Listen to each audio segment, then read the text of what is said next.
അടുത്തത് MT ഓർമ്മ ഉദ്ഘാടനമാണ്. ഉദ്ഘാടനം ചെയ്യുന്നതിന് വേണ്ടി പ്രശസ്ത എഴുത്തുകാരനും പ്രഭാഷകനുമായ KC നാരായണൻ സാറെ സ്നേഹത്തോടെ ക്ഷണിക്കുന്നു. MTയുടെ സ്മരണയ്ക്ക് മുമ്പിൽ ഏറിയ വിനയത്തോടെയും ഏറിയ ആദരത്തോടെയും പ്രണമിക്കുന്നു. 1975 ഞാൻ മാതൃഭൂമിയിൽ ചേർന്നത്. കൊച്ചിയിലായിരുന്നു അത്. അതേ വർഷം മാതൃഭൂമിയിൽ ചേർന്ന ഒരാളാണ് MN കാരശ്ശേരി. അദ്ദേഹം കോഴിക്കോട്ടായിരുന്നു. അന്ന് കൊച്ചിയും കോഴിക്കോടും രണ്ട് വിദൂര രാജ്യങ്ങളായിരുന്നു. എന്ന് വെച്ചാൽ ടെലിഫോണിൽ കിട്ടില്ല. ട്രങ്കാൾ ബുക്ക് ചെയ്യണം കോഴിക്കോട്ടേക്ക് ഒരു കാര്യം അറിയിക്കാൻ. നമുക്ക് സങ്കല്പിക്കാൻ പോലും ആവില്ല.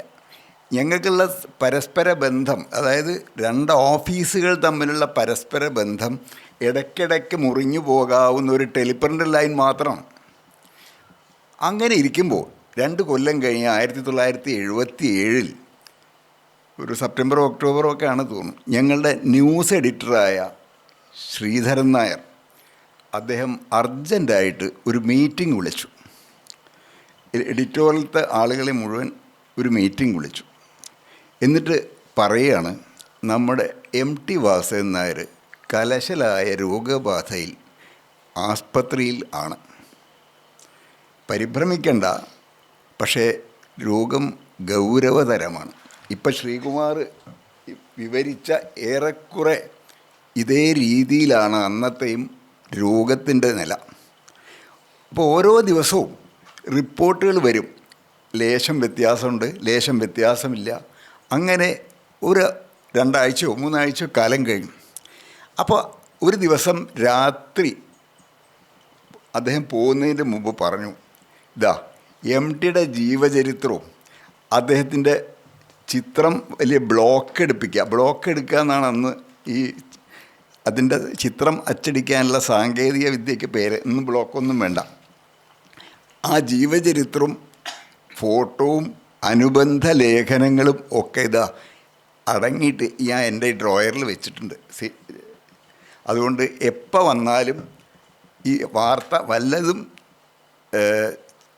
സംഭവിച്ചാൽ, അദ്ദേഹത്തിന് എന്തെങ്കിലും സംഭവിച്ചാൽ ഇത് ഇന്ന മാതിരി കൊടുക്കണം എന്ന് പറഞ്ഞ് ഏൽപ്പിച്ചിട്ടാണ്. അതും കഴിഞ്ഞിട്ട് 3-4 വലിയ ഉത്കണ്ഠ എൻ്റെ കൈ കൊണ്ട് വേണ്ടി വരുമോ ഇത്.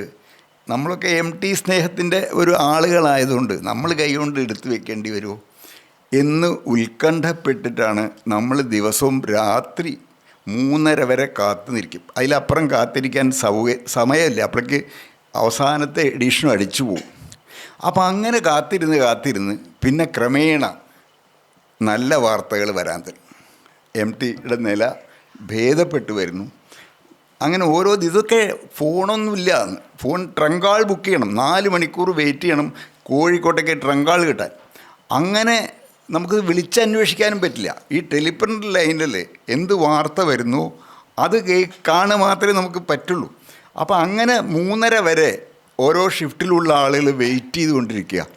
അപ്പോൾ നമ്മൾ ഈ ശ്രീകുമാർ പറഞ്ഞ പോലെ എന്താണ് അവിടെ സംഭവിക്കുന്നത് എന്നറിയാതെ നമ്മൾ ഒരു ദുസ്സംഭവങ്ങൾ എന്തെങ്കിലും ഉണ്ടാവൂ എന്ന് ആകാംക്ഷാപൂർവം ഇല്ലെങ്കിൽ ഉദ്വേഗപൂർവം കാത്തിരുന്ന് ആ ഡെസ്കിൽ നേരം വെളുപ്പിച്ചു. 2 ആഴ്ച 3 ആഴ്ച. പക്ഷേ MT അതിൽ നിന്നൊക്കെ രക്ഷപ്പെട്ട് തളിർത്തു വന്നു. ശരിക്കും തളിർത്തു വന്നു. എന്നിട്ട് അദ്ദേഹം തൻ്റെ കർമ്മജീവിതത്തിലേക്ക് വീണ്ടും തിരിച്ചു വന്നു. ക്ലാസിക് ബുക്ക് ട്രസ്റ്റ് നടന്നു. അവിടെ ഇരുന്നിട്ടാണ് 2ാമൂഴം എന്ന നോവൽ എഴുതിയത്. അപ്പോൾ അതുവരെ എഴുതിയതിൻ്റെയൊക്കെ ഏറ്റവും മീതെ നിൽക്കുന്ന അദ്ദേഹത്തിൻ്റെ നോവൽ ആ 2ാമത്തെ ജന്മത്തിൽ MT പൂർത്തിയാക്കി. അപ്പോൾ അക്കാലത്ത് കുറച്ചും കൂടി കഴിഞ്ഞിട്ടാണ് ഞാൻ മാതൃഭൂമി ആഴ്ചപ്പതിപ്പിൽ ഒരു ചുമതലക്കാരനായിട്ട് വരുന്നു. അപ്പോൾ ഞാനും കാരശ്ശേരിയും കൂടിയിട്ട് MTയുടെ അടുത്തൊന്ന് പോവാം. നമ്മളൊരു ഗുരുനാഥനാണ്, ഗുരുസ്ഥാനീയനാണ്. അപ്പോൾ അദ്ദേഹത്തിനോട് ഒന്ന് കണ്ടു പറയണമല്ലോ. അപ്പോൾ ഞാൻ കാരശ്ശേരിയും ഞാനും മാതൃഭൂമിയുടെ കാറിലാണ് പോണത്. ആ വീട്ടിൻ്റെ ഉമ്മറത്ത് നിർത്തി. കാരശ്ശേരി ഞാൻ ഇപ്പോൾ പോയി വരാം, 2 മിനിറ്റേ അദ്ദേഹം അനുവദിക്കുന്നുണ്ടാവുള്ളൂ. അപ്പോൾ ഞാൻ പെട്ടെന്ന് പോയി ഈ കാര്യം പറഞ്ഞ് പോരാം. അപ്പോൾ പക്ഷേ എനിക്ക് കാരശ്ശേരി കാറിലിരുന്നു, 1.5 മണിക്കൂർ കഴിഞ്ഞു, 2 മണിക്കൂർ കഴിഞ്ഞു, ഞാൻ പുറത്തു വരുന്നില്ല. അപ്പോൾ MT ആഴ്ചപ്പതിപ്പിനെ പറ്റി, അത് നടത്തിയിരുന്ന കാലത്തെ ബുദ്ധിമുട്ടുകളെപ്പറ്റി, വിജയിക്കും എന്ന് പ്രതീക്ഷിച്ചു കൊടുത്ത നോവലുകൾ പരാജയമായതിനെപ്പറ്റി, പിന്നെ അദ്ദേഹത്തിൻ്റെ ആ വീക്കിലി നടത്തിയിരുന്ന കാലത്തുണ്ടായ ഓരോ അനുഭവങ്ങളും അദ്ദേഹം അങ്ങനെ പറയാൻ തുടങ്ങി. ഏറ്റവും അന്ന് പ്രധാനമായിട്ട് എനിക്ക് തോന്നിയത് ആ CJ തോമസിൻ്റെ ഭാര്യ റോസി തോമസ് എഴുതിയിട്ടുള്ള ആ കഥ വന്നതിനെ പറ്റിയൊക്കെ അദ്ദേഹം എത്ര ഹൃദ്യമായിട്ടും ഹൃദയസ്പൃക്കായിട്ടാണ് പറഞ്ഞത്. അത് അങ്ങനെ ഇതാണ് ഒരു പത്രാധിപർക്കുള്ള ഏറ്റവും വലിയ അവാർഡ്. കാരണം അങ്ങനെ ഇരിക്കുമ്പോൾ ഒരു നല്ല കൃതി നമ്മുടെ മുമ്പിൽ വന്നു പെടും. ഇതേ ഉള്ളൂ പത്രാധിപർക്കുള്ള സന്തോഷം എന്ന് പറയുന്നത് എന്നൊക്കെ പറഞ്ഞാൽ അത് വിശദമായിട്ട് ഈ പത്രാധിപ അനുഭവങ്ങൾ എന്നോട് പറയണ്ടേ. പിന്നെ ഞാൻ വാരാന്തപ്പൂപ്പിലായി അത് വീക്കിലിയിൽ അദ്ദേഹം ഒന്നും എഴുതണ്ടായില്ല. വാരാന്തപ്പൂപ്പിലായിരിക്കുമ്പോൾ കർക്കിടകം എന്നുള്ള പേരിൽ അദ്ദേഹം ഒരു ആത്മകഥയുടെ അധ്യായം, അങ്ങനെ ഒരു കഥ തന്നെയുണ്ട്, അതല്ലാതെ ആ കഥയല്ലാതെ വേറെ രൂപത്തിൽ ഒരു ലേഖനം എഴുതുന്നു, ഒരു ആത്മകഥാപരമായ ലേഖനമാണ്. അപ്പോൾ അതിന് റസാഖ് കോട്ടക്കൽ എന്നുള്ള നമ്മുടെ കോട്ടക്കൽക്കാരനായ വളരെ പ്രഗത്ഭനായ ഫോട്ടോഗ്രാഫർ എടുത്ത MT അദ്ദേഹത്തിൻ്റെ ഈ വീട്ടിൽ ഒരു നിലവിളക്കിൻ്റെ പ്രഭയിൽ ഇങ്ങനെ ഒരു തോർത്തുകൊണ്ട് മാത്രം തോളിലിട്ട് നാടൻ വേഷത്തിൽ സന്ധ്യയ്ക്ക് നിൽക്കുന്ന അതിമനോഹരമായ ചിത്രം നമ്മളൊരു 4 കോളത്തിൽ വലുതായിട്ട് കൊടുത്ത് അങ്ങനെ വരാന്തപ്പ് ഇറക്കിയത്. അപ്പോൾ അത് അദ്ദേഹത്തിന് വലിയ ഇഷ്ടമായി എന്ന് എന്നോട് പറഞ്ഞു. പിന്നെ ഞാൻ മാതൃഭൂമി വിട്ടു. മനോരമയിലെത്തിയപ്പോഴാണ് MT ആയിട്ട് വലിയ അടുപ്പം വർദ്ധിക്കാൻ തുടങ്ങി. അത് അത്ഭുതമാണ്. അവിടെ എത്തിയപ്പോഴാണ് പലവിധ പ്രോജക്റ്റുകളായിട്ടും MT ആയിട്ട് ബന്ധപ്പെടാൻ കഴിഞ്ഞു. ഒരു പ്രാവശ്യം KM മാത്യു അദ്ദേഹം പറഞ്ഞു, നമുക്ക് MT ഒന്ന് ഇങ്ങോട്ട് കൊണ്ടുവരണം. എന്താണെന്ന് വെച്ച് കഴിഞ്ഞാൽ എൻ്റെ അപ്പൻ KC മാമൻ മാപ്പിള അദ്ദേഹം ജീവിത സ്മരണകൾ എന്നൊരു പുസ്തകം എഴുതിയിട്ടുണ്ട്. അത് പണ്ട് എഴുതിയതാണ്, പണ്ട് അച്ചടിച്ചതാണ്. പക്ഷേ ഇപ്പം അതൊന്ന് പുതുതായിട്ട് അച്ചടിപ്പിച്ച് നമുക്ക് MTയെ കൊണ്ട് ഒന്ന് പ്രകാശനം ചെയ്യിക്കാം. അത് പറ്റുമോ എന്ന് നാരായണനൊന്ന് അവിടെ ചെന്നിട്ട് അദ്ദേഹത്തിനോട് ചോദിക്കുക. അങ്ങനെ പറ്റും എന്ന് പറഞ്ഞാൽ നമുക്ക് എന്താണ് വേണ്ട സൗകര്യങ്ങൾ അതൊക്കെ ചെയ്തു കൊടുക്കാം. അപ്പോൾ ഞാൻ ഇവിടെ വന്ന് MTയോട് ചോദിച്ചു, ഇങ്ങനെ KM മാത്യു ഇങ്ങനെ പറഞ്ഞിട്ടുണ്ട്, MTക്ക് വരാൻ പറ്റുമോ, അസൗകര്യം ഉണ്ടാവുമോ? അത് അദ്ദേഹത്തിന് കഠിനമായ സ്പോണ്ടിലൈറ്റിസ് എന്നുള്ള കാലം. അപ്പോൾ ഇത്ര 5 മണിക്കൂർ 6 മണിക്കൂറൊക്കെ യാത്ര ചെയ്യുക എന്ന് പറഞ്ഞാൽ ബുദ്ധിമുട്ടാവില്ലേ എന്ന് ഞാൻ ചോദിച്ചു. അല്ല, നോക്കാം. പിന്നെ എനിക്ക് മാമനെയൊക്കെ അറിയാം. അപ്പോൾ എല്ലാവരും ഫസ്റ്റ് നെയിമിൽ MT പറയുള്ളൂ, അത്രയും പേഴ്സണലാണ്, അവരെയൊക്കെ അറിയാം എനിക്ക്. അപ്പോൾ അങ്ങനെ ഒരു ദിവസം തലേ ദിവസം ഒരു കൊണ്ടേസ കാറിൽ ഒരു അറ്റൻഡറിങ് കൂട്ടിയിട്ട് ഇങ്ങോട്ട് വിട്ടു. അദ്ദേഹം തലേ ദിവസം അവിടെ കോട്ടയത്ത് മനോരമയുടെ ഗസ്റ്റ് ഹൗസിൽ വന്നു. അന്ന് ഞങ്ങൾ വൈകുന്നേരം എല്ലാവരും വന്നു, മനോരമയുടെ മാനേജ്മെൻറ്റും എല്ലാവരും അവിടെ വന്ന് ഇദ്ദേഹമായിട്ട് സംസാരിച്ചു. പിറ്റേ ദിവസം വൈകുന്നേരമാണ് ഈ ചടങ്ങ്. അത് അതിമനോഹരമായിട്ട് പ്രസംഗം ചെയ്തു. അന്ന് രാത്രി തന്നെ അദ്ദേഹം തൃശ്ശൂർക്ക് കാസിനോ ഹോട്ടലിൽ വരെ പോവുകയും ചെയ്തു. ഇങ്ങനെയാണ് ഞങ്ങളെ ആദ്യത്തെ. അപ്പോൾ ആ ദിവസം മുഴുവൻ ഞാൻ അദ്ദേഹത്തോടൊപ്പമായിരുന്നു. അത് കഴിഞ്ഞിട്ട് വേറൊരു പ്രോജക്റ്റ് ഉണ്ടായി, എൻ്റെ മലയാളം എന്നാണ് പ്രോജക്റ്റിൻ്റെ പേര്. അപ്പോൾ എൻ്റെ മലയാളം എന്ന് പറഞ്ഞാൽ എന്താണ്? അപ്പോൾ ഞാൻ MT ആയിട്ട് ഡിസ്കസ് ചെയ്തു എന്താണ് ഈ എൻ്റെ മലയാളത്തിൽ. അപ്പോൾ അദ്ദേഹം പറഞ്ഞു, ഒരു കാര്യം, നമുക്ക് മോഹൻലാലിനെ അവതരിപ്പിക്കണം, മോഹൻലാലിനും കൂടി രംഗത്ത് വരണം. അപ്പോൾ അതിനെന്തായിരിക്കും? അപ്പോൾ MT പറഞ്ഞു, ഒരു കാര്യം ചെയ്യാം, മലയാളത്തിലെ 10 പ്രധാന നോവലുകളെടുത്ത് അതിലത്തെ ഓരോ കഥാപാത്രങ്ങളും രംഗത്ത് വരിക. അത് മോഹൻലാലാണ് വരിക, മോഹൻലാലാണ് നിമിഷ നേരം കൊണ്ട് രൂപം മാറി വരിക. അങ്ങനെ ഒരു രംഗാവതരണം ആലോചിച്ചാലോ? അപ്പോൾ അത് ഞങ്ങൾക്ക് എല്ലാവർക്കും ബോധ്യമായി. ശരി, അപ്പോൾ അങ്ങനെയാണെങ്കിൽ ഏതെല്ലാം നോവലുകൾ, ഏതെല്ലാം കഥാപാത്രങ്ങൾ വരണം? അപ്പോൾ MT ഒരു ലിസ്റ്റ് ഉണ്ടാക്കി, ഇന്ന ആളുകൾ, ഇന്ന കഥാപാത്രങ്ങൾ.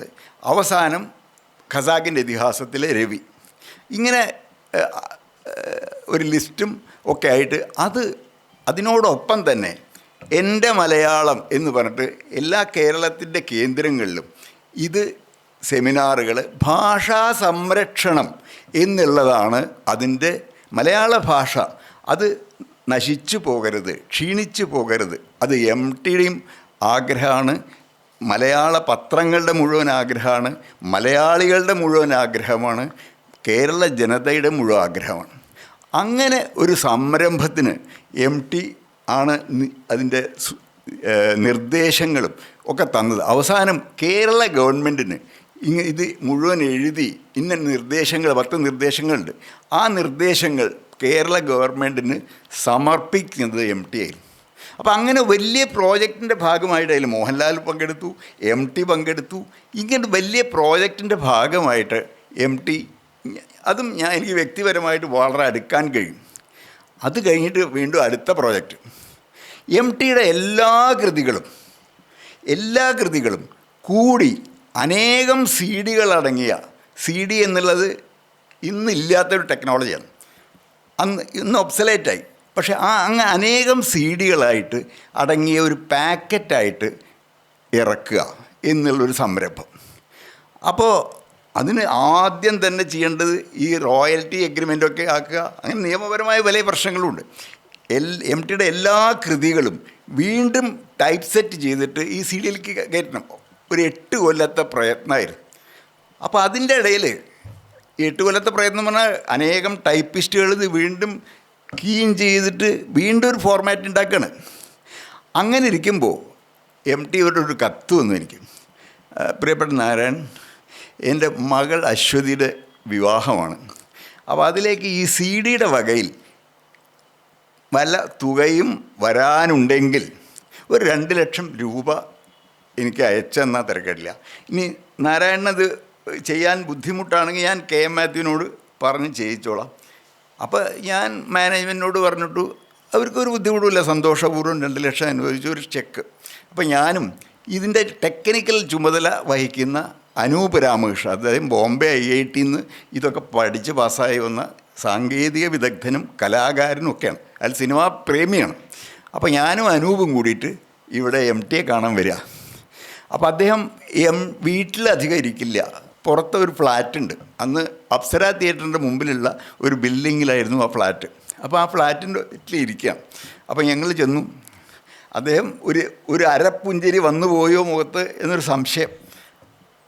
അത് N. ഗോപാലകൃഷ്ണൻ പറഞ്ഞ പോലെ അടഞ്ഞ ശ്രീകോവിൽ പോലെ അദ്ദേഹം ഇരുന്നു എന്നാണ്. അപ്പോൾ അങ്ങനെ ഇരുന്നു. ഞാൻ അനൂപിൻ്റെ അടുത്ത് ആ കവർ വാങ്ങിയിട്ട് MTയുടെ അടുത്ത് കൊടുത്തു. എന്നാൽ MT അത് ഒരു സന്തോഷം കാണിക്കുകയും അത് കൊള്ളാം, നന്നായി എന്ന് പറയേ, ഒരു പ്രസാദം മുഖത്ത് വരുത്തേ, യാതൊന്നും ചെയ്യില്ല. അദ്ദേഹം അത് ആർക്കോ വേണ്ടിയിട്ടെന്നുള്ള പോലെ ഈ വലിപ്പ് തുറന്ന് അതിൻ്റെ ഉള്ളിലേക്ക് നിസ്സംഗനും നിർമ്മമനുമായിട്ട് ആ പൈസ അതിൽ കിട്ടും. അങ്ങനെ അത് കഴിഞ്ഞു. പിന്നെ ഈ CD-യുടെ ഭാഗമായിട്ട് അദ്ദേഹത്തിനെ വീണ്ടും ഞങ്ങൾ കാണണം. കാരണം ഈ ഫോട്ടോ അയാളുടെ ഹോൾ ലൈഫാണ് ഇതിലേക്ക് വരുന്നത്. അപ്പോൾ നമുക്ക് ഒരു ദിവസം ഞങ്ങൾ MTയോട് പറഞ്ഞു, ഞങ്ങൾ വീട്ടിലേക്ക് വരുന്നുണ്ട്, ഞാനും ഉണ്ടാവും, അനൂപും ഉണ്ടാവും, പിന്നെ പീതാംബരൻ പൊയ്യേരി എന്ന് പറയുന്ന ഫോട്ടോഗ്രാഫറും ഉണ്ടാവും. അപ്പോൾ ഞങ്ങൾ വീട്ടിലേക്ക് വരാം, നമുക്ക് പഴയ ഫോട്ടോകളൊക്കെ ഒന്ന് എടുക്കണം, തപ്പിയെടുക്കണം. പിന്നെ ഈ എത്രയോ അവാർഡുകളുണ്ട്, അവാർഡുകളിലൊക്കെ ഫോട്ടോകൾ എടുക്കണം. ഇങ്ങനെ ഒരു 2 ദിവസം വേണ്ടി വരും, ഒരു ശനി ഞായറും. ഞങ്ങൾ എന്നാ വരണ്ടേ എന്ന് ചോദിച്ചു. അപ്പോൾ അദ്ദേഹം തീയതി പറഞ്ഞു. അവിടെ ഞങ്ങൾ എന്ന് ചെന്നപ്പോൾ ഈ MT അല്ല, ഈ ചിരിക്കാതെയും നിസ്സംഗനായിട്ടും ഇരിക്കുന്ന നിർമ്മനായിരിക്കുന്ന ആളെയല്ല, വളരെ ചിരിച്ച് ഭയങ്കര സന്തോഷത്തിലിരിക്കുന്ന ഒരു MT. അങ്ങനെ ഒരു MTയെ കണ്ടിട്ടില്ല. അപ്പോൾ നമ്മൾ വിചാരിക്കും ഇദ്ദേഹം വലിയ ആത്മരതി ആയിട്ട് ഉള്ള ഒരാളാണ്, അവനവൻ്റെ കാര്യത്തിൽ വലിയ ശുഷ്കാന്തി ഉള്ള ആളാണ് എന്നൊക്കെയാണ്. അദ്ദേഹത്തെ അതല്ല. അത് കണ്ടാലറിയാം. ഈ ഫോട്ടോകളൊക്കെ ഭയങ്കര പൊടി പിടിച്ച് നോക്കാതെ, അങ്ങനെ ഒരു ക്രമവുമില്ലാതെ ആൽബങ്ങളൊക്കെ ചിതറി അങ്ങനെ ഉള്ള ഒരു ആളുടെ ജീവിതമാണ് അതിൽ കാണുന്നത്. ഓരോ പടവുമായിട്ട് എടുക്കുമ്പോൾ അതിലൊക്കെ പൊടിയാണ്. അത് തുണി കൊണ്ട് തുടച്ച് ഓരോന്നും ഫിലിമിലേക്കാക്കി പകർത്തി. അങ്ങനെയാണ് ആ 2 ദിവസം കൊണ്ട് ഈ പണി പൂർത്തിയാക്കിയത്. ആദ്യത്തെ ദിവസം കഴിഞ്ഞ് വൈകുന്നേരമായപ്പോൾ MT അസാധാരണമായ വിധത്തിൽ പറഞ്ഞു, നാളെ രാവിലെ നമ്മളെല്ലാവരും കൂടി ഇവിടെയാണ് ബ്രേക്ക്ഫാസ്റ്റ്. അത് ഞാൻ കേട്ടിട്ടില്ല ഒരാളോട് അദ്ദേഹം അങ്ങനെ പറഞ്ഞതായിട്ട്. അങ്ങനെ രാവിലെ ബ്രേക്ക്ഫാസ്റ്റ്, ധാരാളം തമാശകളും നർമ്മകഥകളൊക്കെ അദ്ദേഹം പറയണു, വർത്തമാനം പറയണു, വളരെ ഉല്ലാസവാനായിട്ട് കണ്ടു. അപ്പോൾ അതിൽ നിന്ന് ഇതൊക്കെ ഒരു ക്യാരക്ടർ കാണിക്കുന്നതാണ്. അദ്ദേഹത്തിന് ഒരു നാർസിസവും ഇല്ല. അവനവൻ്റെ കാര്യമൊക്കെ എത്രയോ ഒരു എന്താ പറയുന്നത്, അത്ര പ്രധാനമുള്ളതല്ല എന്നുള്ള മട്ടിലാണ് ഉടനീളം പെരുമാറ്റം. അത് കഴിഞ്ഞ് ഈ MTയുടെ CD ഏറെക്കുറെ പ്രകാശനം ചെയ്യും. അപ്പോൾ എങ്ങനെ വേണം പ്രകാശനം? അപ്പോൾ കഴിഞ്ഞത് മോഹൻലാലായിരുന്നില്ലേ, അപ്പോൾ ഇക്കുറി മമ്മൂട്ടിയെ വെച്ചിട്ട് അത് ചെയ്യണം. അപ്പോൾ അതെങ്ങനെ ചെയ്യും? അപ്പോൾ ഞങ്ങളൊരു ഐഡിയ പറഞ്ഞു, മമ്മൂട്ടി ഈ 2-ാമൂഴത്തിലെ ഭീമനായിട്ട് അഭിനയിക്കുക. അത് ഏകാഹാര്യ അഭിനയം എന്ന് പറയും സാങ്കേതികമായിട്ട്. ഒരു മോണോ ആക്ട് പോലെ തന്നെ ഒരാൾ ഭീമനായിട്ടും പാഞ്ചാലിയായിട്ടും ദുര്യോധനായിട്ടും ഒക്കെ പകർന്നാടുകയാണ്. ഒരാളാണ്, അത് മമ്മൂട്ടി. അത് അദ്ദേഹം പല വേഷങ്ങളിൽ പല കഥാപാത്രങ്ങളായിട്ട് പകർന്നാടുക. അത് 2-ാമൂഴത്തിലെ സെലക്ട് ചെയ്ത സന്ദർഭങ്ങളാണ്. അങ്ങനെ ഒരു പ്ലേ ഉണ്ടാക്കിയാൽ അത് അവതരിപ്പിക്കാം എന്ന് ഒരു സജഷൻ വന്നു. ഞങ്ങൾ അത് MT ആയിട്ട് ഡിസ്കസ് ചെയ്തു. MT പറഞ്ഞു കൊള്ളാം. അപ്പോൾ എന്നെ ആളുകൾ, ബോംബെ രവി, അങ്ങനെയുള്ള പഴയ മ്യൂസീഷ്യൻസ്, എല്ലാ അദ്ദേഹമായിട്ട് ബന്ധപ്പെട്ട നടീനടന്മാരെ എല്ലാവരെയും വിളിച്ചു. വലിയ ആ ലുലു സെൻറ്ററിലായിരുന്നു അതിൻ്റെ അവതരണം. അപ്പോൾ മമ്മൂട്ടി ഇങ്ങനെ വരികയാണ്. വന്നിട്ട് MTയുടെ കാല് തൊട്ട് നമസ്കരിച്ചിട്ടാണ് അദ്ദേഹം സ്റ്റേജിലേക്ക് കയറുന്നത്. അങ്ങനെ കുടുംബസമേതമാണ് പല ആളുകളും വന്നിട്ടുള്ളത്. വലിയ നിറഞ്ഞെന്ന് പറഞ്ഞാൽ ലുലു കൺവെൻഷൻ സെൻ്റർ നിങ്ങൾക്കറിയാലോ, വളരെ വിസ്തൃതമായിട്ടുള്ള സദസ്സാണ്. അങ്ങനെ ആ വിസ്തൃതമായ സദസ്സിൽ MT ഒന്നും സംസാരിച്ചില്ല. അങ്ങനെ ആ ആത്മകഥ ഇല്ലെങ്കിൽ CD-യിലുള്ള ഈ എന്താ പറയണ്ടേ ഒരു ചിത്രം, അത് പൂർത്തിയാക്കി ഗംഭീരമായിട്ട് ആ CD വിപണിയിലിറക്കി. അപ്പോൾ അതിലെല്ലാം ഉണ്ട്. MTയുടെ കഥ പല ആളിലും വായിക്കണതുണ്ട്. നെടുമുടി വേണുവൊക്കെയാണ് MTയുടെ കഥ വായിക്കണത്. അങ്ങനെ വായിക്കണതുണ്ട്, അതുപോലെ എഴുതണതുണ്ട്. 250 പ്രധാനപ്പെട്ട വ്യക്തികളായിട്ടുള്ള ഇൻ്റർവ്യൂ ഉണ്ട്. ഇങ്ങനെയൊക്കെ അടങ്ങിയ ആ CD-യുടെ പാക്കറ്റാണ് അന്ന് അവിടെ പ്രകാശനം ചെയ്യപ്പെട്ടത്. അത് ഞങ്ങൾക്കും വലിയ ആത്മവിശ്വാസം ഉണ്ടായി. MTക്ക് വേണ്ടി ഇങ്ങനൊന്ന് ചെയ്യാൻ കഴിഞ്ഞല്ലോ എന്നുള്ള സന്തോഷം ഞങ്ങളുടെയൊക്കെ ടീമിനുണ്ടായി. അത് MTക്കും വലിയ ഇഷ്ടമായി. അതാണ് ഞാനും MTയും തമ്മിലുള്ള ബന്ധത്തിന് വലിയ ഇഴുക്കം ഉണ്ടാക്കിയത് എന്ന് ഞാൻ വിചാരിക്കുന്നു. അദ്ദേഹം വിചാരിക്കേണ്ടതെന്നല്ല, ഞാൻ വിചാരിക്കുന്നു. അപ്പോൾ അങ്ങനെ ആയപ്പോൾ എനിക്ക് ഒരു ആഗ്രഹം തോന്നി, MTയുടെ ആത്മകഥ കൂടി ഒന്ന് എഴുതിപ്പിക്കണം. അപ്പോൾ ഞാൻ അവിടെ ചെന്നു, MTയോട് സംസാരിച്ചു. MTയോട് സംസാരിക്കാമെന്ന് പറഞ്ഞാൽ ഒന്നും സംസാരിക്കണമെന്നില്ല, ഞാൻ അവിടെ ചെന്നിരിക്കും. MT ഇങ്ങനെ മൂളും. ഞാൻ പറഞ്ഞു, MTയുടെ ഒരു ആത്മകഥ നമുക്ക് പ്രസിദ്ധീകരിക്കണമെന്നുണ്ട്. അപ്പോൾ അത് കറക്റ്റായിട്ട് പറഞ്ഞു, എൻ്റെ ആത്മകഥ ഇല്ല. എൻ്റെ ആത്മകഥ മുഴുവൻ എൻ്റെ കഥകളിലും നോവലുകളിലുമായിട്ട് കിടക്കുകയാണ്. അതുകൊണ്ട് ആത്മകഥ ഇല്ല. പക്ഷേ ഒരു പത്രപ്രവർത്തകനോ ഒരു യാചകനും 2 പേർക്കും നിരാശ പാടില്ല. റിജക്ഷൻ എന്ന് പറയുന്നത് ഈ 2 പേർക്കും സഹിക്കേണ്ടതാണ്. നിങ്ങൾ റിജക്റ്റ് ചെയ്യപ്പെടും, നിങ്ങൾ നിരാകരിക്കപ്പെടും. ഇല്ല എന്ന് പറയും, എന്നാലും നമ്മളില്ല എന്ന് പറഞ്ഞ് പിൻവാങ്ങരുത്. അങ്ങനെ തുടർച്ചയായ ശ്രമങ്ങളിലൂടെ ഒരു ചെറിയ പീസ് അദ്ദേഹം എഴുതുന്നു. കുമരനെല്ലൂരിലെ കുളങ്ങൾ, അത് സ്കൂൾ പഠിക്കുന്ന കാലത്തെ പറ്റിയിട്ടുള്ള ഒരു ആത്മകഥാഖണ്ഡമാണ്. അത് പിന്നീട് MA റഹ്മാൻ സിനിമയാക്കിയിട്ടുണ്ട്. അപ്പോൾ ഇത് കിട്ടിയപ്പോൾ ഞാനത് ഭാഷാഭൂഷണിയുടെ വാർഷിക പതിപ്പിൽ അത് വളരെ നമ്പൂതിരി വരച്ച ചിത്രങ്ങളോടുകൂടി ഗംഭീരമായിട്ട് കൊടുത്തു. അത് MTക്ക് അത് വലിയ സന്തോഷമായി. അപ്പോൾ അത് കഴിഞ്ഞപ്പോൾ ഞാൻ വീണ്ടും പിന്നീട് മലയാള മനോരമ വാർഷിക പതിപ്പിൻ്റെ ചുമതല എനിക്ക് കിട്ടി. അപ്പോൾ ആ ചുമതല കിട്ടിയപ്പോൾ ഞാൻ തീർച്ചയാക്കി ഈ ഒരു 10 കൊല്ലത്തേക്ക് ആവും ഞാൻ. അപ്പോൾ 10 ലക്കങ്ങളിലായിട്ട് 10 വർഷങ്ങൾ 10 വാർഷിക ലക്കങ്ങളായിട്ട് എം ടിയുടെ ജീവിതത്തിൽ നിന്നുള്ള ഇതുവരെ എഴുതാത്ത അധ്യായങ്ങൾ ഒന്ന് പകർത്തണം. അപ്പോൾ ഏതായിരിക്കും ആദ്യം കിട്ടുക? ഞാൻ വിചാരിച്ചു സിനിമയുടെ ഒന്ന് കിട്ടിയാൽ നന്നായിരിക്കും. അപ്പോൾ അതും ഞാൻ ചെന്ന് പറഞ്ഞു. അദ്ദേഹം ഒന്നും എഴുതാനില്ല, എന്താ ഷൂട്ട് ചെയ്യണു പോകണു അത്രയല്ലേ ഉള്ളൂ എന്ന് പറഞ്ഞു. പക്ഷേ ഞാൻ വീണ്ടും ചെന്നു. അപ്പോൾ വീണ്ടും ചെന്നപ്പോൾ അദ്ദേഹം പറഞ്ഞു, ഈ പ്രേംനസീറിന് അങ്ങനെയൊക്കെ പറയുള്ളൂ, പ്രേംനസീറുണ്ടല്ലോ വന്നിരുന്നു, അതിൽ എന്നെ ഒരിക്കലും നന്നായില്ല അങ്ങനെയൊക്കെ ഇങ്ങനെ പറഞ്ഞ് ഒരു പ്രേംനസീറിനെ പറ്റിയിട്ട് ഇങ്ങനെ പറഞ്ഞു. അപ്പോൾ എനിക്കതൊരു പിടിവള്ളി കിട്ടി, ഒരു സൂചന കിട്ടി. ഇത് ഒരു നല്ല തീമാണല്ലോ, പ്രേംനസീറുമായിട്ടുള്ള ബന്ധം എന്ന് ഉള്ള ആ തീമിൽ പിടിച്ചാൽ അത് എം ടി എഴുതിയാൽ നന്നാവും. പ്രത്യേകിച്ച് ഇരുട്ടിൻ്റെ ആത്മാവിലൊക്കെ വേലായുധനൊക്കെ ആയിട്ട് പ്രേംനസീർ അഭിനയിച്ചതാണല്ലോ. അപ്പോൾ വീണ്ടും വീണ്ടും സംസാരിപ്പിച്ചപ്പോൾ അദ്ദേഹം പറഞ്ഞു, ഇതൊക്കെ എനിക്ക് എഴുതാനൊന്നും വയ്യ, കൈകൊണ്ട് എഴുതാൻ ബുദ്ധിമുട്ടുണ്ട്, പിന്നെ കണ്ണും ശരിയല്ല, ഞാൻ ഇപ്പോൾ ഡോക്ടറെ ചെന്ന് കണ്ടു വന്നേ ഉള്ളൂ. അപ്പോൾ ഞാൻ പറഞ്ഞു, അത് നമുക്ക് പരിഹാരം ഉണ്ടാക്കാം. NP വിജയേഷൻ ഉണ്ട്, തയ്യാറാണ്. NP വിജയേഷനെ എം ടിക്ക് പഥ്യമാണ്. ഈ പല ടെസ്റ്റുകളും പാസ്സായാലേ എം ടിയുടെ അടുത്തേക്ക് എത്താൻ പറ്റുള്ളൂ. 5-8 ടെസ്റ്റ് ഉണ്ട്, അത് പാസ്സായാലേ അവിടെ എത്തുള്ളൂ. അങ്ങനെ ടെസ്റ്റൊക്കെ പാസ്സായി നിൽക്കുന്ന ആളാണ് NP വിജയേഷൻ. അപ്പോൾ വിജയേഷന് അത് കുഴപ്പമില്ല എന്നുള്ളൂ. അപ്പോൾ വിജയേഷൻ എന്നാ വരേണ്ടതെന്ന് ചോദിച്ചു. അത് ഞാൻ പറയാം. അപ്പോൾ ഒന്ന് നമുക്ക് തീർച്ചയായി അദ്ദേഹത്തിന് തത്വത്തിൽ പ്രേംനസീറിനെ പറ്റി എഴുതാൻ സന്തോഷമാണ്. അപ്പോൾ അങ്ങനെ മറ്റേ സന്തോഷമാണ്. അപ്പോൾ ഞാൻ വിജയേഷിനോട് പറഞ്ഞു, ഇങ്ങനെ പ്ലീസ്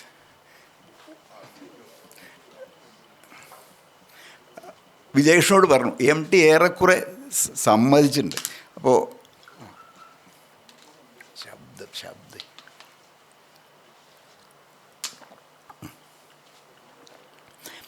അപ്പോൾ പ്രേംനസീറിനെ കുറിച്ച് എഴുതാൻ സമ്മതിച്ചിട്ടുണ്ട്. അപ്പോൾ ഡേറ്റ് പറഞ്ഞു. ഞാൻ ചോദിച്ചു വിജയേഷിനോട് എന്ന് വരണം എന്നാണ് പറയേണ്ടത്. അപ്പോൾ ഞാൻ പറയാം എന്ന് പറഞ്ഞിട്ട് ഞങ്ങൾക്ക് ഈ ജൂലൈയിലാണ് ഈ വാർഷിക പതിപ്പ് ഇറക്കേണ്ടത്. അപ്പോൾ ഈ ജൂണിൽ എല്ലാ മാറ്ററും കിട്ടിയിരിക്കണം. അവിടെ ഈ പ്രൊഡക്ഷൻ ഷെഡ്യൂളൊക്കെ വളരെ സ്ട്രിക്റ്റാണ്, അതൊക്കെ എം ടിക്ക് അറിയുകയും ചെയ്യാം. അപ്പോൾ ആ പ്രേംനസീറിനെ പറ്റിയുള്ള മാറ്റർ എഴുതിയെടുക്കാനായിട്ട് പറഞ്ഞു കേട്ട് എഴുതിയെടുക്കാനായിട്ട് വിജയേഷൻ വന്നു. വിജയേഷൻ ഈ കാര്യത്തിൽ വളരെ മിടുക്കനാണ്. ഒരാൾ പറയുന്നത് കേൾക്കുമ്പോൾ അതേപോലെ എഴുതിയെടുക്കാനും, അത് ടേപ്പ് റെക്കോർഡൊന്നും വേണ്ട, എഴുതിയെടുക്കാനും അതുപോലെ എഴുതി കോപ്പി തയ്യാറാക്കാനും അയാൾക്ക് പ്രത്യേക പ്രാഗൽഭ്യമുണ്ട്. അദ്ദേഹം അതിനകം ഒരു 10 ആത്മകഥ എഴുതിയില്ല, അയാൾക്ക് ഒരു പരിചയമില്ലാത്ത മുമ്പായി. അങ്ങനെയുള്ള ഒരുപാട് ആളുകളുടെ നിലമ്പൂർ ആയിഷ, ഇവരൊക്കെ ഇങ്ങനെ ഒരുപാട് ആളുകൾ, ഒരു പരിചയമില്ലാത്ത ആളുകളുടെ ആത്മകഥകൾ അവരുടെ വാക്കിൽ നിന്ന് ആക്കായിട്ട് എഴുതിയെടുക്കാനുള്ള ശേഷിയുള്ള ആളാണ്. അപ്പോൾ അദ്ദേഹം എം ടിയുടെ അടുത്ത് എത്തി, ഞാനുമുണ്ട്. അപ്പോൾ എം ടി ഈസ്റ്റേൺ വ്യൂ എന്ന് പറഞ്ഞിട്ടൊരു ഹോട്ടലുണ്ട് നടക്കാവിൽ, അവിടെ ഒരു ഡബിൾ റൂം എടുത്തിട്ടുണ്ട്. അപ്പോൾ അവിടെ നമുക്ക് അങ്ങോട്ട് പോവാം. വീട്ടിലിരുന്നിട്ട് എം ടി ഒരു സർഗാത്മക പ്രവർത്തനം നടത്താറില്ല. അപ്പോൾ അദ്ദേഹം അവിടെ പോയി വിജയേഷനും 2 ദിവസം ഇരുന്നു. ആ പ്രേംനസീറുമായിട്ടുള്ള ആ ബന്ധം മുഴുവൻ ഒരു നീണ്ട ലേഖനമായിട്ട് എം ടി ഇങ്ങനെ പറയുക, വിജയേഷൻ അതേപോലെ എഴുതിയെടുക്കുക, പിന്നെ അത് കൊണ്ടേ കൊടുത്തു. എം ടി ആകെ 4-5 തിരുത്തലുകളെ വന്നിട്ടുള്ളൂ, അത് ഒപ്പിട്ട് തന്നു. ഞാൻ ഉടനെ തന്നെ നമ്പൂതിരിയുടെ അടുത്ത് പോയി ചിത്രങ്ങൾ വരപ്പിച്ചു. നെട്ടോട്ടാണ്, ഈ സമയവുമായിട്ടൊരു പന്തയ. അവിടെ എത്തി ഉടൻ തന്നെ അടിച്ചു. ആ വാർഷിക പബ്ബിൽ വന്നു. ആദ്യത്തെ കോപ്പി ഞാൻ അവിടെ കൊണ്ടുപോയി. എം ടി അത് വായിച്ചിട്ട് 3 അക്ഷരത്തെറ്റുണ്ടെന്ന്. 3 അക്ഷരത്തെറ്റുണ്ട്. അത് എം ടി പൊറുക്കില്ല. അതായത് മാതൃഭൂമി അയച്ചപ്പോൾ അദ്ദേഹം ഉണ്ടായിരുന്ന കാലത്ത് ഒരക്ഷരത്തെറ്റുണ്ടായിരുന്നില്ല. അപ്പോൾ അക്ഷരത്തെറ്റ്, ഈ അക്ഷരസ്നേഹി ആയ എം ടിക്ക് പൊറുക്കാനാവാത്ത സംഗതിയാണ് ഭാഷാപരമായ തെറ്റ്, വാക്യത്തെറ്റ്, അക്ഷരത്തെറ്റ്. ഇത് അദ്ദേഹത്തിന് ഒരിക്കലും ഇഷ്ടമല്ല, അത് സഹിക്കില്ല. അപ്പോൾ അതില്ല. പക്ഷേ 3 എണ്ണം ഉണ്ടായി. അതെങ്ങനെയാണ് അത് വന്നതെന്ന് എനിക്കും അറിയില്ല. ഞാൻ പല ആളിലും പ്രൂഫ് വായിച്ചു നോക്കിയതാണ്. എന്നാലും അത് വായിച്ചിട്ട് പറഞ്ഞു, ഇതിന് നല്ല റീച്ചുണ്ട് കേട്ടോ, പല ദിക്കിന്നും ആളുകൾ എന്നെ വിളിച്ചു. അപ്പോൾ അതെനിക്ക് വലിയ സന്തോഷമായി. അന്നൊക്കെ 50,000-60,000 കോപ്പി ആണ് അന്ന് വാർഷിക വകുപ്പ് അടിച്ചിട്ടുണ്ടായിരുന്നു. അപ്പോൾ 60,000 അത് ശരിക്കും സെലക്ട് ചെയ്ത് വായിക്കുന്ന ആളുകളാണ് ഇത് എടുക്കുന്നത്. അങ്ങനെ ആ എം ടിയുടെ ആത്മകഥയുടെ ഒരു ഖണ്ഡം പൂർത്തിയായി, ഒരു കഷ്ണം നമുക്ക് കിട്ടി. അല്ല, ആദ്യത്തേത് ഈ കുമരനെല്ലൂരിലെ കുളങ്ങൾ. പിന്നെ അപ്പം ഞാൻ വിചാരിച്ചു, ഇത് അദ്ദേഹത്തിൻ്റെ ആത്മകഥയ്ക്ക് 2 ഭാഗങ്ങളുണ്ട്. ഒന്ന് ഒരു ചലച്ചിത്ര ജീവിതത്തിൻ്റെ കഥ, അതല്ലാത്തത് വ്യക്തിപരമായ ജീവിതത്തിൻ്റെ കഥ. അപ്പോൾ ഇങ്ങനെ 2 ഖണ്ഡങ്ങളായിട്ടുള്ള ഒരു ആത്മകഥ വരുമല്ലോ. അപ്പോൾ ഞാനത് എം ടിയോട് പറയുകയും ചെയ്തു. അപ്പോൾ എം ടിക്ക് ഓരോ കൊല്ലത്തിലും ഇത്രയൊന്നും സമ്മർദ്ദമില്ലാതെ അദ്ദേഹം ഏറെക്കുറെ സന്തോഷത്തോടുകൂടി അടുത്ത കൊല്ലം ഇതിനേക്കാളും മനോഹരമായിട്ട് ഒരു ലേഖനം, കൃഷ്ണാബായി തെരുവിലെ അണ്ണൻ എന്നാണ് അതിൻ്റെ അർത്ഥം, ആ തലക്കെട്ട്. അത് ശോഭന പരമേശ്വരൻ നായർ എന്ന് പറയുന്ന അദ്ദേഹത്തിൻ്റെ പ്രിയ സുഹൃത്ത്, അദ്ദേഹമാണ് ഈ മുറപ്പെണ്ണിനൊക്കെ കാശിറക്കിയതും അതിൽ നിർമ്മാതാവായിട്ടുള്ളതൊക്കെ. അദ്ദേഹത്തിൻ്റെ സഹോദരനുണ്ട്, ആ സഹോദരനെ കുറിച്ചാണ്. അതൊരു ചെറുകഥ പോലെ മനോഹരമാണ്. ആ ചെറുകഥ പോലെ മനോഹരമാവുന്ന വെട്ടിയും തിരിച്ചിട്ടല്ല, വാക്കാൽ അങ്ങോട്ട് പറഞ്ഞതാണ്. വാക്കാൽ പറഞ്ഞത് അത് മുഴുവൻ വിജയകൃഷ്ണൻ അതേപോലെ എഴുതിയെടുത്തു, അദ്ദേഹത്തിൻ്റെ അപ്രൂവൽ വാങ്ങി, നമ്പൂതിരിയുടെ അടുത്ത് പോയി വാങ്ങി. ഇങ്ങനെ 5-6 ആളുകൾ, സത്യൻ, മറ്റേ അതിൽ സിനിമയായിട്ട് ബന്ധപ്പെട്ട ചാത്തുണ്ണി മാഷ്, ഇങ്ങനെ 6 ആളുടെ കഴിഞ്ഞപ്പോൾ 7ാമത്തെ ആളുടെ വേണ്ടേ എന്ന് ഞാൻ ചോദിച്ചു. ഈ നാരായണ വേണ്ട. അതെന്താണെന്ന് ചോദിച്ചു. ഇനി ആരെപ്പറ്റിയും എനിക്ക് നല്ലത് പറയാനില്ല. ഈ സിനിമയിലുള്ള ബാക്കി ആളുകളുടെയൊക്കെ കഥ എന്നെ പറ്റിക്കുക. അപ്പം ഞാൻ ചോദിച്ചു, അത്ഭുതത്തോട് ചോദിച്ചു, എം ടി ഒരാൾ കാശിന് പറ്റിക്കേ? അങ്ങനെ സാധ്യതയില്ല. അതുണ്ടായിട്ടുണ്ട്. അപ്പം അതൊന്നും ഞാൻ പറയാൻ ആഗ്രഹിക്കുന്നില്ല. അതുകൊണ്ട് അത് എവിടെയും എഴുതപ്പെടാതിരിക്കുകയാണ് നല്ലത്. അപ്പോൾ ഇനി എങ്ങനെ മുന്നോട്ട് പോകും? അപ്പോൾ ഇങ്ങനെ മുന്നോട്ട് പോകുന്നത് എങ്ങനെയെന്ന് എം ടി ആയിട്ട് ഡിസ്കസ് ചെയ്യാം. അപ്പോൾ എം ടി ആയിട്ട് ഡിസ്കസ് ചെയ്തപ്പോൾ എം ടി പറഞ്ഞു, ഞാൻ എൻ്റെ ആത്മകഥ വേറൊരു ഇതിൽ എഴുതാം. കഞ്ഞി, കാശ്, കാമം, കുപ്പായം. കഞ്ഞി, കാശ്, കാമം, കുപ്പായം. ഇത് ഇങ്ങനെ ഒരു ഖണ്ഡങ്ങളായിട്ട് വിഭജിച്ച് ഈ തീമിൽ ഈ 4-5 ലക്കം കൂടി എഴുതാം എന്ന് പറഞ്ഞു. അപ്പോൾ അദ്ദേഹത്തിനും ആത്മാവിഷ്കാരത്തിൻ്റെ ഒരു രസം അദ്ദേഹത്തിനും ബാധിക്കാൻ തുടങ്ങി. അതുകൊണ്ട് ആ ലക്കങ്ങളെല്ലാം എഴുതി. അതിൽ അവസാനത്തെ ലക്കത്തിലാണ് അത് വ്യക്തിപരമായ ജീവിതത്തിൻ്റെ കഥ. ആ ലക്കത്തിലാണ് മുത്തശ്ശിമാരുടെ രാത്രി എന്നുള്ളത്. അത് ഒരു പനി പിടിച്ച കുട്ടി അങ്ങനെ കിടന്ന് ഒരു സ്വപ്നത്തിൻ്റെ കാര്യം പറയില്ലേ, ഏതാ പകൽ ഏതാ രാത്രി എന്നറിയാത്ത, അങ്ങനെ ഈ മുത്തശ്ശിമാർ രാത്രിയിൽ, നിലാവുള്ള രാത്രിയിൽ കൈകൊട്ടി കളിക്കുന്ന ഒരു ചിത്രത്തോടു കൂടിയാണ് അത് അവസാനിക്കുന്നത്. ഒരു മാജിക്കൽ റിയലിസം പോലെയോ ഒരു മായാലോകത്തിൻ്റെ ഭാവന പോലെയോ ഈ മുത്തശ്ശിമാർ നൃത്തം ചെയ്യുന്ന ഒരു അതിമനോഹരമായൊരു എൻഡിങ്ങോട് കൂടിയിട്ടാണ് ആ ആത്മകഥ അവസാനിക്കുന്നത്. അപ്പോൾ നോക്കൂ, ഇത് രണ്ടും കറണ്ട് ബുക്സ് പുസ്തകമാക്കി. ആദ്യത്തെ സിനിമക്കാരുടെ കഥ അത് ചിത്രത്തെരുവുകൾ എന്നാണ്. രണ്ടാമത്തത് മുത്തശ്ശിമാരുടെ രാത്രി. ഇങ്ങനെ 2 ആത്മകഥാ പുസ്തകങ്ങൾ അദ്ദേഹത്തിൻ്റേതായി ഞങ്ങൾക്ക് കിട്ടി. ഈ പുസ്തകത്തിലുള്ള വിശേഷം, അദ്ദേഹം ഒരു പുസ്തകത്തിനും നന്ദി പറയാറില്ല. ഒരു പുസ്തകത്തിലും കൃതജ്ഞത അങ്ങനൊരു ഒരു ഭാഷയോ അങ്ങനൊരു അധ്യായമോ മുഖക്കുറിപ്പോ ഇല്ല. പക്ഷേ ഈ 2 പുസ്തകത്തിലും എനിക്കും വിജയകൃഷ്ണനും അദ്ദേഹം നന്ദി പറഞ്ഞു. നമ്മൾ എന്തു ചെയ്യും? നമ്മൾ അങ്ങോട്ടാണ് നന്ദി പറയേണ്ടത്. എം ടിയോട് നമുക്ക് സംസാരിക്കാനുള്ള ഏക കാര്യം നന്ദിപ്രമേയാണ്, വേറൊരു പ്രമേയമില്ല.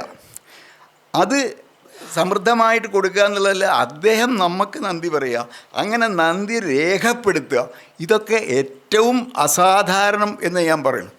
ആ സൗഭാഗ്യം, അത് എനിക്ക് കിട്ടിയ സൗഭാഗ്യമല്ല ഈ പറഞ്ഞു, അദ്ദേഹത്തിൻ്റെ ഒരു മനോഭാവമാണ് ഇവിടെ കാണുന്നത്.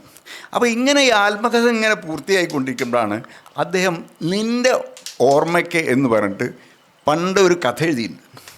ആ കഥയിൽ ഒരു സിംഹളത്തുകാരിയായ ഒരു പെൺകുട്ടി നാട്ടിലേക്ക് വന്നാലത്തെ അനുഭവങ്ങളാണ്, അതിൻ്റെ സംഘർഷങ്ങൾ, അത് കുടുംബത്തിലുണ്ടാക്കിയ ശൈഥില്യങ്ങൾ, ഇതൊക്കെയാണ് അതിൽ വിഷയം. അപ്പോൾ ആ കഥയിൽ ആ സ്ത്രീ സിംഹളത്തുകാരിയാണ്. അപ്പോൾ അച്ഛൻ ജോലി ചെയ്യുന്ന സ്ഥലത്താണ് അവൾ ജനിച്ചത് എന്നൊക്കെ അറിഞ്ഞു. അപ്പോൾ MT അങ്ങോട്ട് പോകുന്ന ഒരു കഥയുണ്ട്. കടുകണ്ണാവ എന്നാണ് അതിൻ്റെ പേര്. കടുകണ്ണാവ എന്ന് പറഞ്ഞ ശ്രീലങ്കയിലത്തെ ഒരു സ്ഥലമാണ്.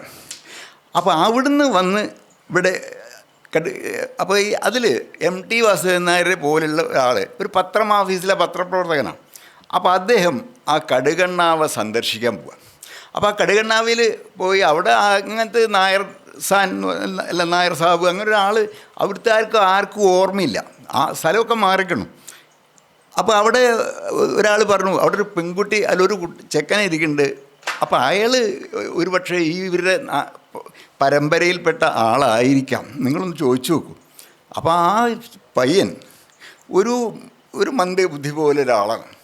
അപ്പോൾ ഇത് കഥ അവസാനിക്കുന്നത് ഇത് MT അന്ന് കണ്ട പെങ്ങളുടെ അല്ലെങ്കിൽ ആ പെൺകുട്ടിയുടെ സന്തതിയാണോ അല്ലയോ എന്നുള്ള സന്ദേഹത്തിലും സന്ദിഗ്ധതയിലും ഉറപ്പില്ലായ്മയിലുമാണ് ഈ കഥ അവസാനിക്കുന്നത്. അപ്പോൾ ആ കടുകണ്ണാവ എന്നുള്ള കഥ വായിച്ച് ഞാനും മനോരമയിലത്തെ ഹരികൃഷ്ണനും കൂടിയിട്ട് ഞങ്ങളൊരു ദിവസം ആ കടുകണ്ണാവ സന്ദർശിക്കാൻ പോയി. ആത്മകഥ ഓരോരോ ദിക്കിലേക്ക് ഇങ്ങനെ വികസിക്കുക.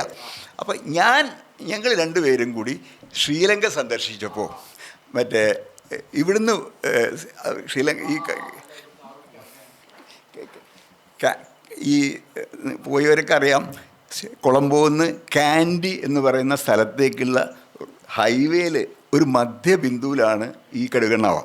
അപ്പം നമ്മൾ ചെന്നപ്പോൾ അവിടെ ഈ പ്രദേശത്ത് കടുകണ്ണാവയിലുള്ളത് ഒരു പഴയ റെയിൽവേയുടെ മ്യൂസിയം, പഴയ ഒരു റെയിൽവേയുടെ ഒരു മ്യൂസിയം, ആദ്യ തീവണ്ടി വന്ന ആ കാലത്തെ ഒരു മ്യൂസിയം ഉണ്ട്. അങ്ങനത്തെ കാര്യങ്ങളുണ്ട്. പക്ഷേ അവിടെ എവിടെയും ഒരു സമ്പന്നതയുടെയോ സമൃദ്ധിയുടെയോ ഒന്നും യാതൊരു ലക്ഷണമില്ല. അവിടെ ഒന്നും ഒരു മനുഷ്യവാസം, വളരെ ചെറിയ ചില കട അങ്ങനെയുള്ളൂ. ഈ കാൻഡിയാണെങ്കിൽ വളരെ സമ്പന്നമായൊരു സ്ഥലമാണ്. ഈ ക്രിക്കറ്റിൻ്റെ ബ്രിട്ടീഷുകാരുണ്ടായിരുന്ന കാലത്ത് വലിയ ബ്രിട്ടീഷ് സംസ്കാരത്തിൻ്റെ വലിയ സ്ഥലമാണ്. അവിടേക്കുള്ള വഴിയിലാണ് ഈ കടുകണ്ണാവ. അവിടെ ഞങ്ങൾ പോയതും അവിടെ ഒന്നുമില്ല. ഈ പഴയ സ്മരണകളെ അനുസ്മരിപ്പിക്കുന്ന ഒരു സംഗതി അവിടെ ബാക്കിയില്ല. അങ്ങനെ ആ കടുകണ്ണാവ് കണ്ട് ഞങ്ങൾ തിരിച്ചു വരും കൂടി ചെയ്തു. ഇങ്ങനെ ആ ആത്മകഥ അതിലത്തൊരു ഭാഗം അത് MTയുടെ ആത്മകഥയിലേക്ക് ഞങ്ങൾ പ്രവേശിക്കാം. ആ കഥ ഇവിടെ കൂടല്ലൂർ എന്നുള്ള സ്ഥലത്ത് പോകുന്നത് പോലെ ഈ കഥാലോകത്തിൻ്റെ ഭൗതികമായ മറ്റൊരു കാലടിപ്പാട് വീണ ഈ കടുകണ്ണാവയിലേക്ക് ഞങ്ങൾ ചെന്നു. പക്ഷെ ഒരു കാലടിപ്പാടും അവിടെ ഇല്ല. ആ നിരാശയോട് കൂടിയിട്ടാണ് ഞങ്ങൾ അത് എഴുതും ചെയ്തിട്ടുണ്ട്. തിരിച്ചു വന്നിട്ട് അത് MTയോട് ഞങ്ങൾ പറയുകയും ചെയ്തു. ഞങ്ങളവിടെ പോയിരുന്നു. അപ്പോൾ MT ഒന്ന് ചിരിച്ചു. അപ്പോൾ ഇങ്ങനെ ഈ MTയുടെ ജീവിതത്തിലൂടെ ഇങ്ങനെ ഞങ്ങൾ ഒരുപാട് യാത്ര ചെയ്തു എന്ന് പറയാം. ആത്മകഥയിലൂടെ, അദ്ദേഹത്തിൻ്റെ ഒപ്പമുള്ള മറ്റ് പ്രവർത്തനങ്ങളിലൂടെ, ഈ CD-കളിലൂടെ ഇങ്ങനെ ഉണ്ടായ ഒരു ബന്ധം, അതാണ് MT ഞാനുമായിട്ടുള്ള ഇഴുക്കമുണ്ടെങ്കിൽ. അപ്പോൾ അദ്ദേഹം അദ്ദേഹം കാണിക്കില്ല. ഈ പറഞ്ഞ പോലെ നടയടഞ്ഞ ശ്രീകോവിൽ തന്നെയാണ്. അപ്പോൾ ഇങ്ങനെയുള്ള MTയുടെ അടുത്ത് നിന്ന് ഞാൻ ആലോചിക്കാറുണ്ട്, ഞാൻ എന്താണ് പഠിച്ചത്? അത് ഒരാളിൽ നിന്ന് നമ്മളെന്തെങ്കിലും പഠിക്കുമല്ലോ. ഞാൻ MT വാസുദേവൻ നായർ എൻ്റെ ജേർണലിസ്റ്റിക് കാരിയറിൽ, മറ്റൊന്നുമില്ല, സാഹിത്യത്തിൽ ഒന്നുമല്ല, ഞാൻ പറഞ്ഞു എന്താണ് ഈ ജേർണലിസം എന്ന് പറയുന്ന പത്രപ്രവർത്തനത്തിൽ അദ്ദേഹം പല കഥകളിലും പത്രപ്രവർത്തകനായിട്ടാണ് വരുന്നത്.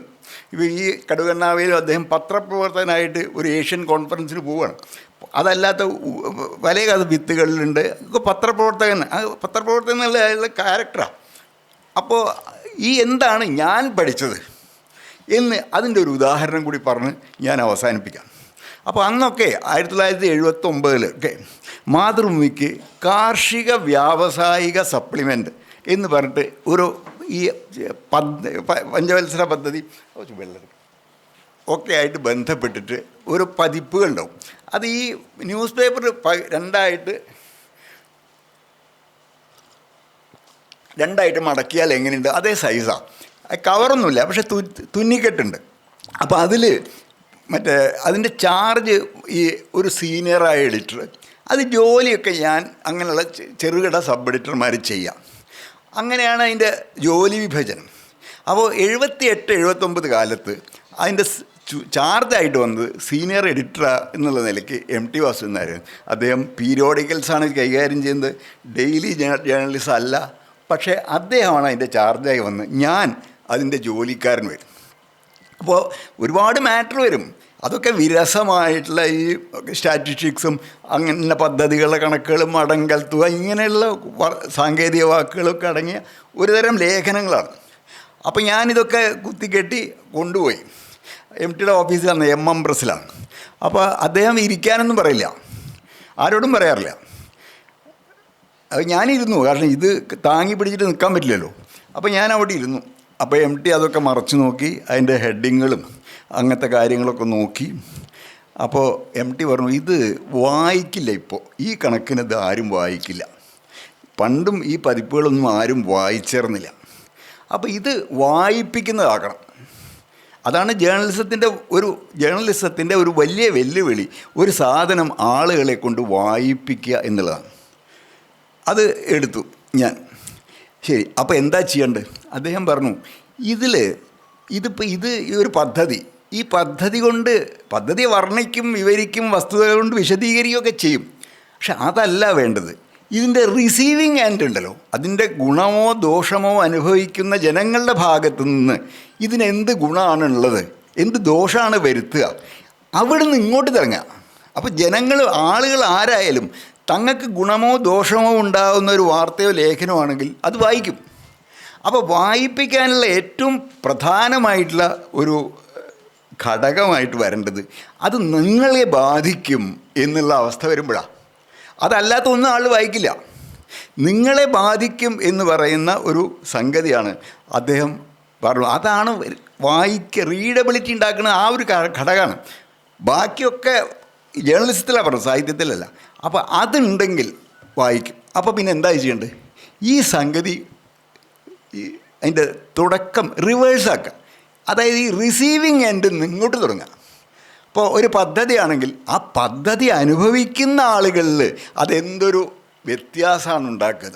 ഇപ്പോൾ ഒരു അണുശക്തി നിലയം വന്നു, അതിൻ്റെ സാങ്കേതിക കാര്യങ്ങൾ വിവരിച്ചാൽ സയൻസ് റിപ്പോർട്ടർമാർക്ക് നന്നായിട്ട് തോന്നും. പക്ഷേ അതുപോരല്ലോ, ഇതുണ്ടാക്കാവുന്ന കൂടംകുളം പദ്ധതി, പെരിങ്ങോം പദ്ധതി, ഇതൊക്കെ എന്തെല്ലാം പ്രത്യാഘാതങ്ങളാണ് ആളുകളുടെ ജീവിതത്തിൽ ഉണ്ടാക്കുക.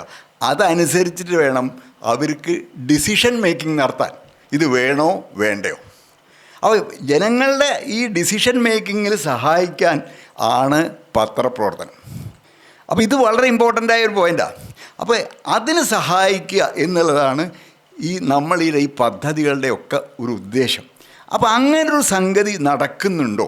എന്താണ് ഇതിൻ്റെ റിസീവിങ് എൻഡിലുള്ള പ്രത്യാഘാതം? ഇത് പഠിക്കുക, ഇത് എഴുതുക, ഇത് മാറ്റി എഴുതുക. ആ വിധത്തിൽ ഈ ലേഖനങ്ങളൊക്കെ ഒന്ന് ഉടച്ച് വാർക്കുക. അപ്പം നമ്മൾ അതിൻ്റെ തലയൊക്കെ ഇങ്ങോട്ട് ഇട്ടു, പാല് മുന്നോട്ടിട്ടു, ഇതൊക്കെ മാറ്റി എഴുതിയപ്പോഴേക്ക് ഒരു വായിക്കാൻ രസമുള്ള, അത് പ്രയോജനകരമാണ് നമുക്ക് തന്നെ തോന്നുന്ന ഒരു പതിപ്പായിട്ടത് മാറി. അപ്പോൾ ഇതിന്ന് എന്താണ് പഠിച്ചത്? ഇതാണ് ഞാൻ പഠിച്ചത്. അദ്ദേഹം ഡെയിലി ജേർണലിസത്തിൻ്റെയോ ദൈനംദിന പത്രപ്രവർത്തനത്തിൻ്റെ ആളല്ല. അദ്ദേഹം കൾച്ചറൽ ജേർണലിസത്തിൻ്റെയും സാഹിത്യ പത്രപ്രവർത്തനത്തിൻ്റെയും ആളാണ്. പക്ഷെ അദ്ദേഹം ഈ ഇൻ്റർനാഷണൽ സയൻസ് റൈറ്റിംഗ് സെമിനാർ എന്ന് പറഞ്ഞിട്ട് ഒരു സമ്മേളനം ഡൽഹിയിൽ നടന്നു. 1 മാസത്തെ വർക്ക്ഷോപ്പായിരുന്നു. അപ്പോൾ അതിൽ ഈ ഡൗൺ ടു എർത്തിൻ്റെ പത്രാധിപർ അനിൽ അഗർവാൾ, യശ്പാൽ, അങ്ങനെ വലിയ ആളുകളാണ് ക്ലാസ് എടുക്കണം. അപ്പോൾ അതിൽ അനിൽ അഗർവാൾ പറഞ്ഞു, നിങ്ങൾ എന്ത് പദ്ധതിയും റിപ്പോർട്ട് ചെയ്യേണ്ടതും എഴുതേണ്ടതും അത് റിസീവിങ് എൻഡിൽ ജനങ്ങളിൽ എന്ത് ഇമ്പാക്റ്റ് ആണ് ഉണ്ടാക്കുക എന്ന് റിപ്പോർട്ട് ചെയ്തുകൊണ്ടായിരിക്കണം. അതല്ലെങ്കിൽ ജനങ്ങൾക്ക് ആവശ്യമില്ല. അത് ജനങ്ങളെ ഡിസിഷൻ മേക്കിങ്ങിന് എംപവർ ചെയ്യുന്ന, ശക്തിപ്പെടുത്തുന്ന, അതാണ് ഇൻഫർമേഷൻ്റെ ഒരു പ്രധാനമായ ജോലി. അതാവുമ്പോഴേ ഈ ഡെമോക്രസിക്കും ഒരർത്ഥം ഉണ്ടാവുള്ളൂ. അപ്പോൾ ഈ സംഗതി അവിടുത്തെ ശാസ്ത്രജ്ഞർ കൂടി പറഞ്ഞപ്പോൾ ശാസ്ത്രജ്ഞനൊന്നും അല്ലാതിരുന്ന MT എന്തൊരു വിവേകത്തോടു കൂടിയാണ് ഈ കാഴ്ച എനിക്ക് പകർന്നു തന്നത്. ഇതാണ് ഞാൻ MTയിൽ നിന്ന് പഠിച്ച പാഠം. ഇത് റിസീവിങ് എൻഡിൽ നിന്ന് ഇങ്ങോട്ട് തിരങ്ങാം. MT അതന്നെ ചെയ്തിട്ടുണ്ട്. ഇപ്പോൾ പെരിങ്ങോം സമരത്തിലും അതേപോലെ ഈ മാവൂർ സമരത്തിലും ഒക്കെ അദ്ദേഹം ഇടപെട്ടത് ഈ ജനങ്ങൾക്കുണ്ടാകുന്ന വേദനകളും ബാധ്യതകളും ഒക്കെ ആണ് നമ്മുടെ സ്റ്റാർട്ടിംഗ് പോയിൻ്റ്. അതാണ് നമ്മുടെ പൊളിറ്റിക്കൽ ആയിട്ടുള്ള ഡിസിഷൻ മേക്കിങ്ങിൻ്റെ അടിസ്ഥാനം. അത് വെച്ചിട്ട് കേരളയിലായാലും ശരി, എന്ത് പദ്ധതിയായാലും ശരി, അത് ജനങ്ങളെ, അതിൻ്റെ ഉപയോക്താക്കളെ എങ്ങനെ ബാധിക്കുന്നു, എങ്ങനെ ബാധിക്കും, അതാണ് റിപ്പോർട്ട് ചെയ്യേണ്ടത്. അപ്പോൾ ഒരു റിപ്പോർട്ടറും അല്ലാത്ത MT ആണ് ഈ മറ്റുള്ള സാഹിത്യമൊന്നും ആയിട്ട് ബന്ധമില്ലാത്ത ആളുകളെയൊക്കെ മുൻകണ്ടുകൊണ്ട് ഒരു പാഠമായിട്ട്, ഒരു സാംസ്കാരിക രാഷ്ട്രീയ പാഠമായിട്ട് അദ്ദേഹം ഞങ്ങൾക്ക് പറഞ്ഞു തന്നത്. അങ്ങനെയും കൂടി ഒരു ഗുരുസ്ഥാനം MTക്കുണ്ട് എന്നുള്ളതാണ് എൻ്റെ സന്തോഷം. ഞാൻ അദ്ദേഹത്തെ ആ പേരിലും കൂടി നമിക്കുകയാണ്. പിന്നെ ഈ MT വാസ്തവത്തിൽ ഈ വള്ളത്തോൾ കലാമണ്ഡലത്തിലൂടെ എന്ത് ചെയ്തു, അതാണ് ഇവിടെ ഈ തുഞ്ചൻ പറമ്പ് ഈ തുഞ്ചൻ മഠം ഇങ്ങനെ ഉയർത്തിക്കൊണ്ടുവരുന്നതിലൂടെ വള്ളത്തോൾ ചെയ്ത പോലെ അതേ ദൗത്യം തന്നെയാണ് വേറൊരു ചരിത്ര സന്ദർഭത്തിൽ MT ചെയ്തത്. വേറെ വള്ളത്തോളാണ്. അപ്പോൾ ആ വള്ളത്തോളിനെ പറ്റിയിട്ട് അക്കിത്തം ഒരു ശ്ലോകം എഴുതിയതിൻ്റെ പകുതി, നിത്യപ്രോജ്വലമാം സ്യമന്തക മഹാരത്നം കണക്കെ ഭവാൻ അത്യന്ത പ്രിയമാർന്ന് പട്ടടവരെ കാത്തോരഹംഭാവവും, ഒരിക്കലും ഊറ്റം പറ്റാത്ത തെളിഞ്ഞ ഉയരത്തിൽ നിന്നുകൊണ്ട് കേരളത്തിൻ്റെ ഏത് മൂലയിൽ നിന്ന് നോക്കിയാലും കാണാവുന്ന ഗോപുരമായിട്ട് MT ഇവിടെ നിന്നായിരുന്നു. അദ്ദേഹം നമ്മുടെ കാഴ്ചയിൽ നിന്ന് മറഞ്ഞു പോയെങ്കിലും ആ ഗോപുരം അതേപോലെ പ്രകാശിച്ചു കൊണ്ടിരിക്കുന്നു. അദ്ദേഹത്തിന് എൻ്റെ സാഷ്ടാംഗ പ്രണാമം അർപ്പിച്ചുകൊണ്ട് എൻ്റെ വാക്കുകൾ അവസാനിപ്പിക്കുന്നു. നന്ദി, നമസ്കാരം.